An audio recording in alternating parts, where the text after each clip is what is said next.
Kita bahas soal Presiden Prabowo Subianto kembali menyebut kabinetnya solid. Lalu apakah ini kode bahwa ia telah menutup pintu untuk merombak kabinetnya? Lalu bagaimana dengan isu yang menyebut adanya kelompok tidak berkeringat ingin masuk kabinet? Kita bahas bersama Direktur Eksekutif Lingkar Madani, Ray Rangkuti, dan juga Wakil Ketua Umum Partai Golkar, Ahmad Doli Kurnia. Selamat sore Bung Ray dan juga Bang Doli. Semoga sehat-sehat selalu. Sore Bung. Sore. Saya sapa terlebih dahulu Bung Ray. Bung Ray, ini apa arti dari Presiden Prabowo mengungkap bahwa enak saja nggak berkeringat tapi ingin masuk ke kabinet? Siapa yang maksud dari Prabowo ini terkait dengan sosok ataupun pihak yang ingin masuk kabinet? Satu, saya nggak tahu juga ya, sebab kalau itu diasumsikan kepada PDI Perjuangan, saya dari awal sudah meyakini bahwa PDI bahkan tidak ingin berminat juga masuk ke dalam kabinet. Gitu. Bagi saya terlalu murah ya bagi PDI Perjuangan itu untuk 1-2 kursi masuk ke dalam kabinet, tapi meruntuhkan imajinasi publik terhadap mereka di masa yang akan datang gitu. Jadi taruhannya besar, makanya sejak dari dahulu saya punya keyakinan bahwa PDI Perjuangan tidak akan masuk dalam kabinetnya Pak Prabowo. Dan Pak Prabowo sendiri sudah berulang kali mengatakan bahwa ya PDI Perjuangan baguslah di luar begitu ya, dan sebagainya gitu. Jadi isu soal pemberian amnesti kepada Hasto gitu, itu tidak dengan sendirinya menyiratkan bahwa Pak Prabowo ingin menarik PDI Perjuangan masuk ke dalam kabinet atau PDI Perjuangan tertarik untuk masuk ke dalam kabinet. Sebab bacaan saya pemberian amnesti itu lebih upaya untuk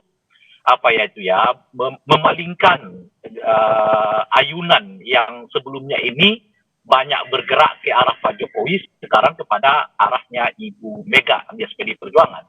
Kenapa mengayun ke sana gitu? Karena memang tantangannya yang dihadapi oleh Pak Prabowo akhir-akhir ini cukup besar sekali gitu. Sehingga dengan begitu perlu semacam ketenangan politik ya, dan tidak perlu terlalu banyak keriuhan.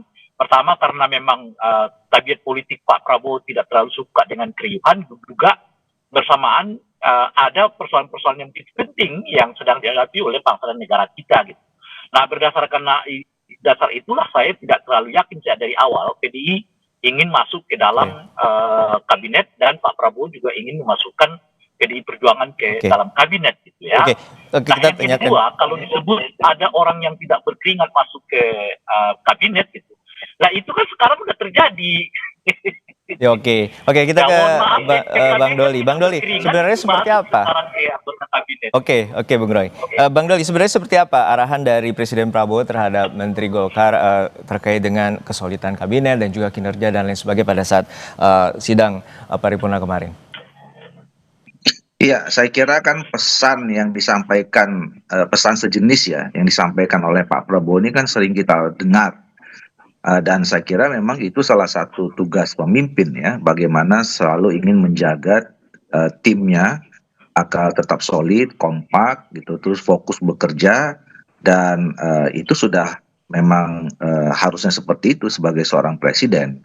Nah, termasuk juga disampaikan oleh menteri-menteri yang berada di menteri-menteri Golkar yang ada kabinet Pak Prabowo sekarang ya, bahwa baik secara terbuka seperti yang disampaikan pada rapat-rapat kabinet dan juga mungkin pada saat pertemuan rapat-rapat terbatas atau secara personal ya, supaya kita semua ini bekerja untuk rakyat, untuk kepentingan bangsa dan negara. Jadi saya kira apa yang disampaikan ini udah berulang kali kita dengar, dan memang seharusnya seperti itu yang dilakukan oleh presiden dan dalam memandu kabinetnya ya, memandu para pembantu-pembantunya untuk fokus dalam bekerja. Tapi sinyalemen itu sebulan lalu bahwa presiden juga menyatakan siapa yang bekerja lambat akan ditinggalkan. Namun saat ini beliau menegaskan saat ini kerja kabinetnya kompak dan solid. Namun juga ia menegaskan ingin ada yang masuk kabinet. Artinya isu reshuffle ini juga sepertinya muncul di kabinet.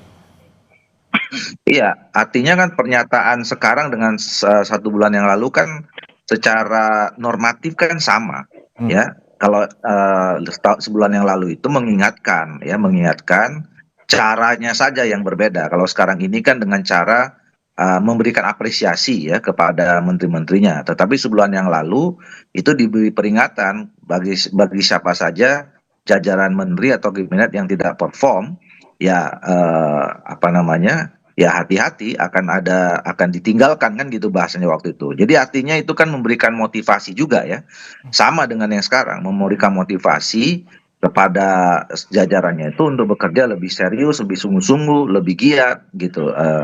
Nah, jadi apa namanya, sama saja, cuma dengan bahasa yang berbeda. Nah, soal reshuffle, saya sudah berkali-kali kami mengatakan reshuffle itu adalah hak prerogatifnya presiden. Jadi kalaupun kemudian ada orang yang menafsirkan dengan pernyataan ini tidak akan ada reshuffle, ya belum bisa juga disimpulkan begitu. Karena reshuffle itu ya merupakan hak prerogatif, itu kapan penting, perlu, atau kemudian siapa yang mau diganti, siapa yang mau menggantikan, itu semuanya yang tahu Pak Prabowo sendiri. Gitu. Termasuk untuk kursi misalnya PDIP ingin masuk ke kabinet juga, Bang Doli? Oh iya, tentu masuknya siapa saja ya, masuknya siapa, keluarnya siapa saja, itu at the end adalah kewenangan atau hak prerogatifnya Pak Prabowo sebagai presiden. Baik. Walaupun ya memang dalam tradisi kita berpemerintahan di Indonesia ini, karena presiden-presiden kita termasuk Pak Presiden Prabowo ini kan terpilih berdasarkan atau didukung oleh dukungan koalisi partai politik yang terdiri dari beberapa partai politik gitu. Nah tentu Pak Prabowo pasti setidaknya membangun komunikasi ya kalau misalnya terjadi ada reshuffle atau ada pergantian dan seterusnya. Gitu.